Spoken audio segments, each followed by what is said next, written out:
Hello everyone, आप सबका वांगशन bubble में फिर से एक बार बहुत बहुत बहुत स्वागत है। चलिए शुरू करते हैं private detective vampire fall in love के पार्ट 25 को। अब तक हमने देखा था जान और ईबो रोमानिया चले गए हैं, जहाँ पर वो लीजेंड के बारे में कुछ और इन्फॉर्मेशन ढूंढना चाहते हैं। जाहिर सी बात है, ये इन्फॉर्मेशन इतनी आसानी से तो नहीं मिलने वाली, इसलिए उन्हें दूर दराज के इलाकों में, गाँवों में उसे ढूंढना पड़ता है। इसी तरह से ढूंढते ढूंढते वो आखिरकार एक आदमी के पास आ जाते हैं, जिसे यकीन था कि इस दुनिया में वेयरवुल्फ्स होते हैं। तो जाहिर सी बात है कि वो वेयरवुल्फ्स के बारे में पूरी ज़िंदगी अलग अलग तरह की इन्फॉर्मेशन इकट्ठी करता रहा, और इसीलिए उसने बहुत सारे एविडेंसेस कलेक्ट करके रखे थे। जान और ईबो उसे एक्सप्लोर करने के बाद वहाँ से भी खाली हाथ लौटने वाले थे। तभी उनकी नज़र एक डायरी पर पड़ती है, जो हाथ से लिखी गई थी। उस डायरी में उसके ऑथर ने लिखा था कि जब वो वलाचिया के फॉरेस्ट में घूम रहा था, तभी उसकी नज़र एक वाइट वुल्फ पर पड़ी, और उसके साथ एक वैम्पायर भी था। ऐसा लग रहा था, उसे रफली ट्रांसलेट किया गया है, पर उसमें लिखा था, आज मैं जंगल में शिकार करने के लिए गया था। मेरा परिवार भूखा था, पर मुझे देर हो गई। शायद आज भी उन्हें भूखा ही सोना पड़ेगा। मैं जंगल से बाहर आने ही वाला था, तभी मैंने कुछ सुना और मैं तुरंत छुप गया। वहाँ पर एक बहुत बड़ा वाइट वुल्फ था, और उसके साथ ही एक वैम्पायर भी था। उन्होंने मुझे नोटिस कर लिया था। अब छुपना बेकार था। वैम्पायर ने मुझे पकड़ लिया और मुझे डराने के लिए अपने दांत दिखाने लगा। वो लाल आंखों से गुस्से से मुझे घूर रहा था। और जब वाइट वुल्फ ने ज़ोर से ग्रोल किया, तो उसने मुझे छोड़ दिया और वो दोनों वहाँ से चले गए, और मैं दौड़कर अपने परिवार के पास आ गया। जाहिर सी बात है, उस वेयरवुल्फ और वैम्पायर ने उस आदमी को जाने दिया था, न कि वो वहाँ से भाग गया था। जान ने उस पेज के कुछ फ़ोटोज़ लिए और फिर वो वहाँ से चले गए। उस रात वो सभी कार में ही सोए, क्योंकि होटल वहाँ से बहुत दूर था। आधी रात हो चुकी थी और वो दोनों बीच जंगल में थे। गर्मियों के दिन थे, तो जाहिर सी बात है, कार में नींद आना तो मुश्किल था। ईबो रात भर जागता रहा और बाहर आसमान की तरफ देखता रहा। कभी कभी उसे लगता था कि अंधेरे से कोई उनकी तरफ झांक रहा है, दो लाल आंखें। पर जो कि जान चुप था, इसलिए ईबो भी इस बात पर कोई चर्चा नहीं करना चाहता था। उसे लग रहा था शायद ये उसकी कल्पना ही होगी। अगली सुबह सूरज की पहली किरण के साथ उनकी यात्रा फिर से आरंभ हुई। वो फिर से अगले गांव में गए, जहां उन्हें एक और कलेक्टर मिला। उसे देखकर भी ऐसा लग रहा था उसे वैम्पायर और वेयरवुल्फ के बारे में सब कुछ पता है।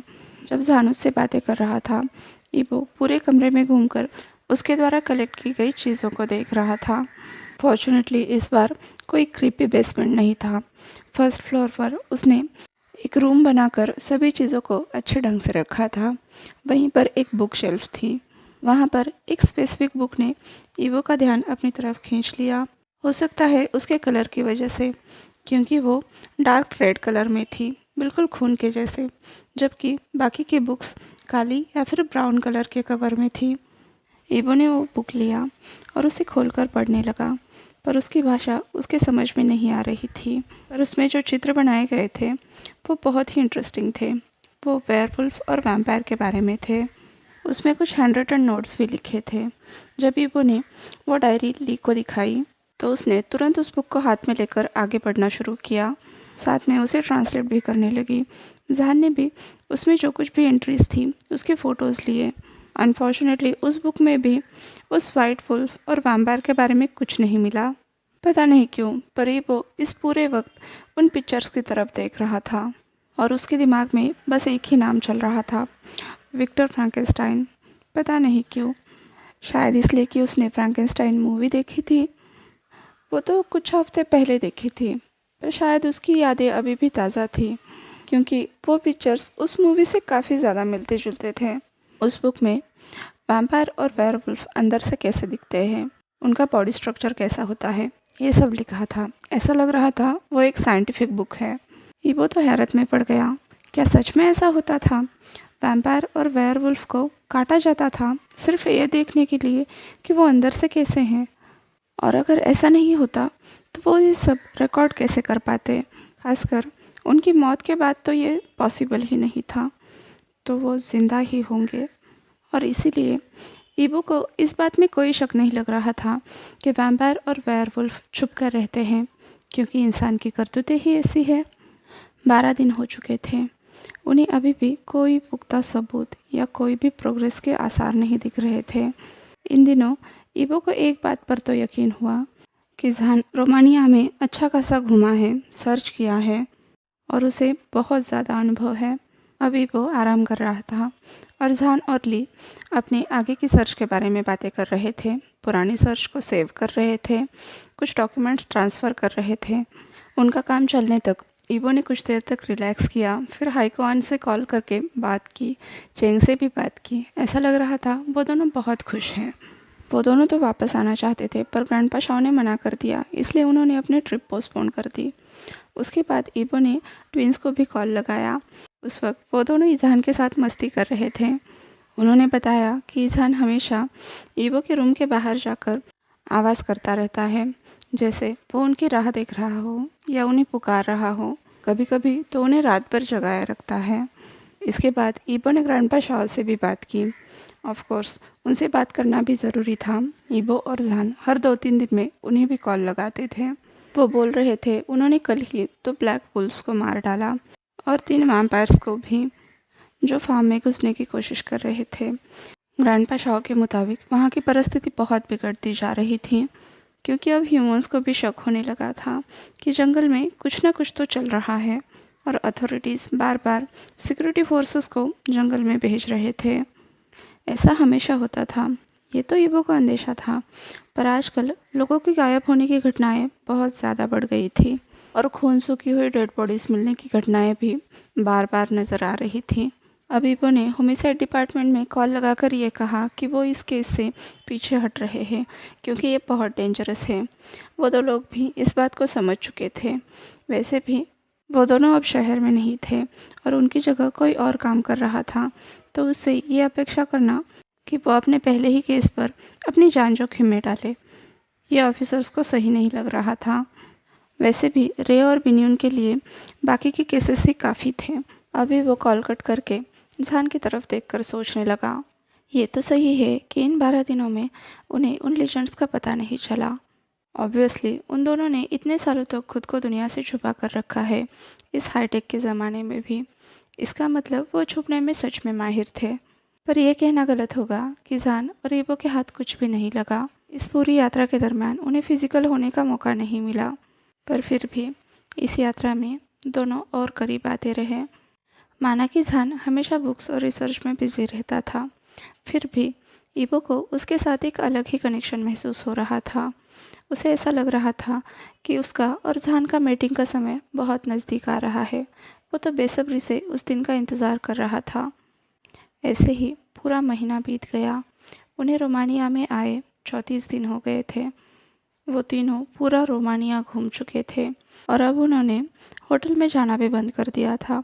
जहाँ भी उनकी जर्नी ख़त्म हो जाती, वो वहीं पर टेंट लगा कर सो जाते, फिर अगले दिन एक नए गांव के लिए निकलते। ईबो को तो ऐसा बिल्कुल नहीं लग रहा था कि उन्हें यहाँ आए हुए पूरा महीना बीत चुका है। ये तो कल की ही बात थी जब वो दोनों रोमानिया के सफ़र पर निकले थे, पर इस पूरे जर्नी में बहुत मज़ा आया। ईबो ने बहुत सारी ऐसी जगहें देखी जिसके बारे में उसने कभी सोचा भी नहीं था। ऐसी कहानियाँ सुनी जो उसने आज तक नहीं सुनी थी। माना कि उसमें से कुछ कुछ ऐसे ही मनगढ़ंत थी, फिर भी लोग उसे इस तरह से बताते जैसे उनकी आंखों के सामने घटी हो। कुछ दिनों पहले ही वो पलाची आ चुके थे। ये जगह भी बहुत प्यारी थी। यहाँ के घर और चर्च कई सेंचुरीज पुराने थे, पर फिर भी उन्हें लोगों ने बदलते समय के साथ मॉडिफाई किया था। इतनी आधुनिक दुनिया में भी यहाँ पर नेचर का टच कम नहीं हुआ था। साफ नदियाँ, हरे खेत और हर तरफ फैली हुई हरियाली और घने जंगल से ढके हुए पहाड़। आइलैंड की तरह ही वलायचिया में भी बहुत सारी रोमांचक कहानियाँ जन्म लेने के लिए बिल्कुल सही वातावरण था। इस जंगल में ईबो को काफ़ी सारे अनुभव हुए, जैसे कि कुछ ट्रीज़ को पेंट किया गया था, कुछ ट्रीज़ को घोंसली करार दिया गया था। उन्होंने एक बियर देखा, कुछ वुल्फ्स भी देखे, एक धुंध से सनी हुई वैली भी देखी जिसके पीछे एक बहुत बड़ा पहाड़ था। जितना खूबसूरत लग रहा था उतना ही डरावना। वहाँ पर रूफ टेंट वाली उन्होंने एक कार रेंट पर ली थी, तो हमेशा ली कार में सोया करती थी और जहान और इबो रूफ टेंट पर। वलाचिया काफ़ी बड़ा था, तो इबो और जहान के पास ये तो फ्रीडम था कि वो अपनी रातें बाहर भी गुजार सकते थे। पर कुछ वक्त और कुछ बातें ऐसी भी होती थी जिसके लिए उन्हें होटल की ज़रूरत पड़ती थी। एक हफ्ते पहले उन्होंने ली को इबो का सीक्रेट भी बता दिया था, तो अब उससे छुप छुपा कर इबो को फीड कराने की ज़रूरत नहीं थी। ली तो ये सोचकर हैरान थी कि इतने दिनों तक उन दोनों ने ये बात उससे छुपाई कैसे। हाँ, ये बात अलग है कि गर्मी का मौसम होने के बावजूद भी इबो पूरे कपड़े पहन कर रहता था। ये बात तो उसे अजीब लगती थी, पर उसने कभी इस बात पर ध्यान ही नहीं दिया। जहान ने तो पहले ही कहा था कि वो ली पर ट्रस्ट कर सकते हैं, पर इबो ने अपना सीक्रेट तभी बताया जब उसे ली पर यकीन हुआ। इबो को हमेशा फील होता था कि ली एक केयरिंग मदर की तरह उसके साथ बिहेव करती है और बाकी वक्त एक खड़ूस टीचर की तरह, पर फिर भी वो बहुत प्यारी थी। वो एक्सप्लेनेशन करने में कभी नहीं थकती थी और तब तक एक्सप्लेन करती रहती थी जब तक वो खुद अपने जवाब से सेटिस्फाइड ना हो। जब उन्होंने आखिरकार उसे ये बताया कि वो वैम्पायर है, तो उसकी तो आंखें भर आई। वो रोने लगी क्योंकि आखिरकार उसे पता चल गया था कि वैम्पायर्स होते हैं, क्योंकि इसी रिसर्च में वो अपने बचपन से लगी थी, पर उसके पास कोई प्रूफ नहीं था। इसलिए वो लोगों को इस बात का यकीन नहीं दिला पा रही थी, पर अभी उसके पास ईबो था। जब ली संभल गई, उसने अपने बचपन की कहानी ईबो और जहान को बताई। उसका बचपन बहुत अच्छी तरह से गुजरा, पर एक घटना थी जिसने उसे पूरी तरह से झंझोड़ कर रख दिया। जब वो 7 साल की थी और उसका भाई 9 साल का था, वो अम्यूज़मेंट पार्क गए थे चाइना में। वो उनके फैमिली की वीकेंड ट्रिप थी। वहाँ पर एक राइड के दौरान उसकी फैमिली की मुलाकात 3 स्ट्रेंजर्स से हुई, जो उस रात उन्हीं के घर रुकने के लिए आए। ली को ये सब बहुत अजीब लगा कि वो स्ट्रेंजर्स उसके पापा के साथ बात करते हुए लार टपका रहे थे। उसके पापा ने उन्हें डिनर करने के लिए कहकर सोने के लिए भेज दिया। करीब आधी रात को ली की नींद खुली। उनका डॉग उस स्पॉट पर घर में अलाउड नहीं था, इसलिए उसका घर बाहर रखा गया था। ली की नींद खुलने के बाद वो डॉग को चेक करने के लिए गई, पर तभी उसे उसकी माँ की चिल्लाने की आवाज़ आई।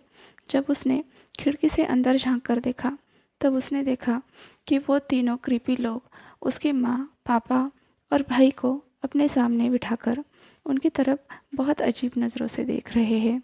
उनमें से एक लड़की चिल्ला रही है कि तुम्हारी बेटी कहाँ है? तो उसके फादर ने कहा कि वो उनके दोस्त की बेटी थी, अभी वो यहाँ पर नहीं है। वो लड़की चिल्ला रही थी, इतने पिद्दी से बच्चे से उसकी भूख नहीं मिटने वाली। पर उन दोनों आदमियों ने उसकी बात नहीं सुनी। उस लड़की ने तुरंत उसके भाई को खींचकर ऊपर उठा लिया और उसके गले पर काट लिया। थोड़ी ही देर में उसके भाई ने हाथ पांव हिलाना बंद कर दिया। अब उन दोनों आदमियों ने उसके माँ और पापा के साथ वैसा ही किया। उस वक्त ली बस 7 साल की बच्ची थी। डर के मारे वो डॉग हाउस में जाकर छुप गई और जब सुबह उसने घर के अंदर जाकर देखा, तो उसके माँ, पिता और भाई ज़मीन पर पड़े हुए मिले। तब वो पड़ोसियों से मदद मांगने के लिए गई। उन्होंने उसकी बात पर यकीन नहीं किया, पर जब खुद आंखों से देखा तब उन्होंने पुलिस को बुला लिया। पर पुलिस ने ली की बातों पर यकीन नहीं किया। ऊपर से उस पर हमेशा हमेशा के लिए ये धब्बा लग गया कि वो झूठ बोल रही है। ली ने कहा, यह बहुत दर्दनाक था एक 7 साल की बच्ची के लिए हर किसी से ये सुनना कि वो झूठी है। वो जिस किसी को भी अपनी कहानी बताती, किसी को भी उस पर यकीन नहीं होता। यहाँ तक कि उसके ग्रैंड पेरेंट्स को भी उस पर यकीन नहीं हुआ। इसलिए उसे अपना बचपन अनाथालय में गुजारना पड़ा।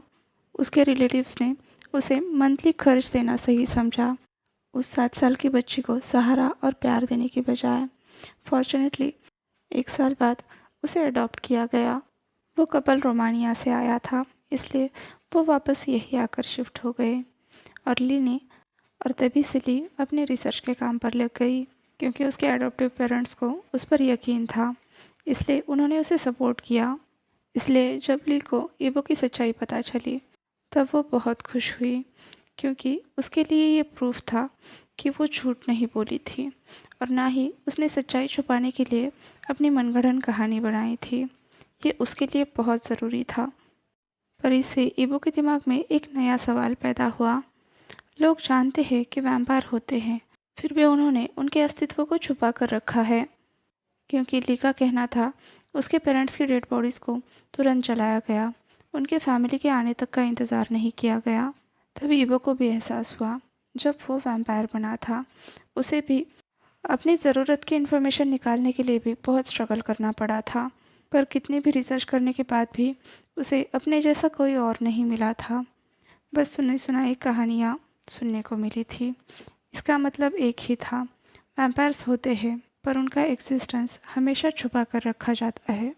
एक और बात थी, उसके शहर में इतने ब्लडलेस कॉप्स से मिल रहे थे, रिपोर्टर्स इतने फास्ट हो गए थे, दुनिया इतनी डिजिटल हो गई थी, तब जाकर लोगों को इस बारे में पता चल रहा था। पर जब ली का केस हुआ, वो लगभग 49 साल पहले हुआ था। उस वक्त तो दुनिया इतनी डेवलप नहीं थी, फिर भी इस बात को पूरी तरह से दबाया गया था। क्या पता ऐसी दुनिया में पता नहीं कितनी ही चीज़ें हुई होंगी जो शायद कभी उन्हें पता ही नहीं चलेंगी।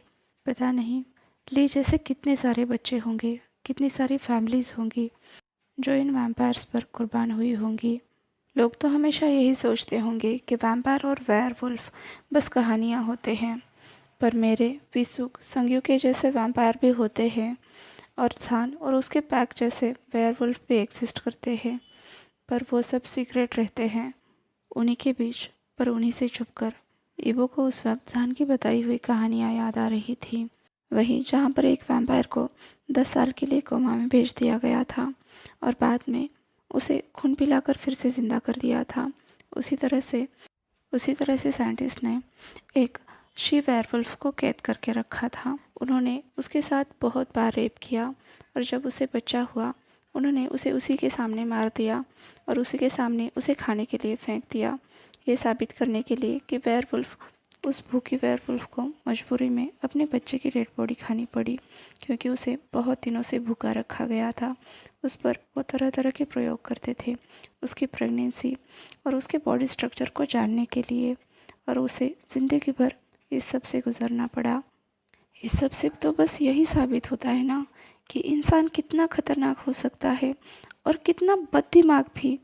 इसमें किसकी गलती थी? उस वेयरवुल्फ की जिसे भूख के मारे अपने बच्चे की डेड बॉडी खानी पड़ी, या उस साइंटिस्ट की जिसे बेवजह किसी और क्रिएचर का इंटरनल स्ट्रक्चर जानना था? पर सभी अनुभव इतने खतरनाक नहीं थे। उन्हें कुछ डायरीज ऐसी भी मिली जहाँ पर वेयरवुल्फ, वैम्पायर और ह्यूमंस एक साथ पीसफुली रहते थे। ये भी लिखा था, उनका बस यही कहना था, जियो और जीने दो। इसी तरह से कई अनुभवों से समृद्ध होते हुए उनकी यात्रा चली ही जा रही थी। वलाचिया में आखिरकार ली को एक इंसान मिल ही गया जो वेयरवुल्फ्स के बारे में कुछ जानता था। अब उनकी यात्रा उस तरफ रुक कर गई। उन्हें कल उस जगह जाना था, इसलिए आज वो डिनर करके सो गए, क्योंकि कल के पूरे दिन के लिए ताकत भी तो चाहिए। उस नई जगह पर भी वो बहुत ज़्यादा घूमते रहे। आखिरकार 8 दिन पहले वो एक ऐसे गांव में जाकर पहुँचे जो 200 साल से एग्जिस्ट कर रहा था। यहाँ तक कि उसे फॉरेस्ट में खोजना भी नामुमकिन था। जब वो उस गांव में गए तब उन्हें ऐसा लगा कि वो टाइम ट्रैवल करके 200 साल पीछे आ गए हैं। उस गांव में लोग अभी भी हर्बल मेडिसिन बनाते थे और अपनी ज़रूरतें जंगल के सहारे ही पूरी करते थे। उन्हें विचेस और वैम्पायर पर पूरी तरह से यकीन था, जैसे कि उन्होंने उन्हें देखा हो। उस गांव में आकर उन्हें लग रहा था कि वो अपने क्लूज़ के और भी नज़दीक जा रहे हैं। वहाँ पर उन्हें एक बुक मिली। ऐसा लग रहा था उसके पन्ने ह्यूमन स्किन से बने हैं और उसकी लिखावट खून से की गई है। जिस आदमी के पास वो बुक थी, उसका कहना था कि उसके ग्रेट ग्रेट ग्रेट ग्रैंडफादर ने इस बुक को पाया था और उसे जलने से भी बचाया था। आज के लिए बस इतना ही। आपसे कल मिलती हूँ, तब तक के लिए अपना ख्याल रखिए। वीडियो पसंद आया हो तो लाइक, शेयर और कमेंट कर दीजिए। और हाँ, अभी तक चैनल को सब्सक्राइब नहीं किया है तो सब्सक्राइब भी कर दीजिए। मानती हूँ जान और ईबो की जर्नी बहुत लंबी हो रही है, पर उन्होंने कितना स्ट्रगल किया है, कितना ढूंढा है, ये भी तो पता चलना चाहिए। और चिंता मत कीजिए, नेक्स्ट पार्ट में वो सच में उस लेजेंड से मिलने वाले हैं। तो फिर नेक्स्ट पार्ट में मिलते हैं। तब तक के लिए वांगशान बबल में खुश रहिए। Thank you.